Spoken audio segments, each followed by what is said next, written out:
Our next pose that we do a ton of in the practice is Cobra and or upward dog. So I thought we'd go through both of them just so you get a sense of what both of them look like, and then you can choose accordingly.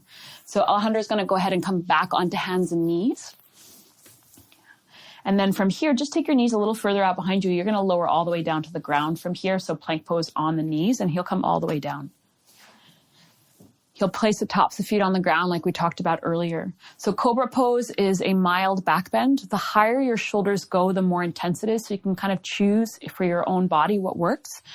So 2 things to think about in terms of the legs when we're coming into this pose is pressing all 10 toes down to the ground with the heels going directly up to the sky. So as you press your feet down, you'll notice Alejandro go ahead and press your feet down. His knees begin to lift up off the ground. You want that. That means your legs are very strongly engaged. The next proponent of this is pressing the pubic bone down to the ground. And you'll notice as soon as you press the pubic bone down, the glutes begin to engage, the lower back begins to lengthen.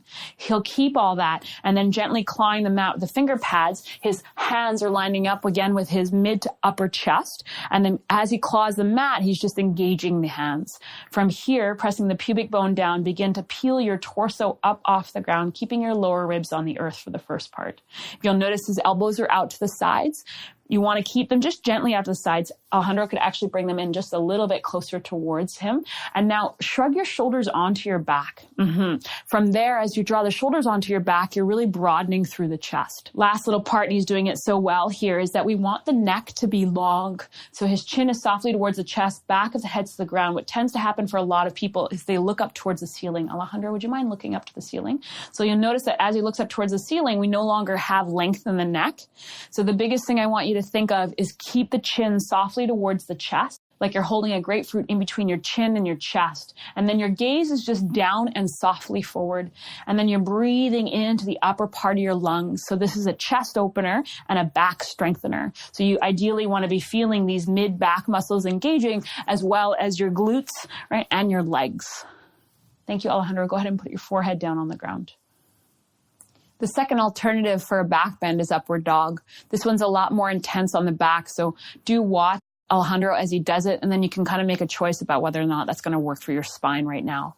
Similar to setup to Cobra pose, you want to press all 10 toes down into the ground, press your feet down into the earth. And then from there, as his toes press down, he begins to lift his knees up off the ground. So his legs become very active.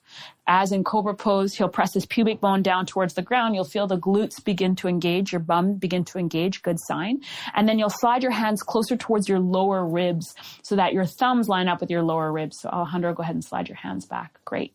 And then pressing your feet into the ground, clawing the mat with the finger pads, begin to lift yourself up off the ground by straightening your arms. As you lift yourself up off the ground, your thighs are also going to come up off the ground. So if this ever feels like too much, bend your elbows, put your pelvis on the ground, and stay in Cobra pose.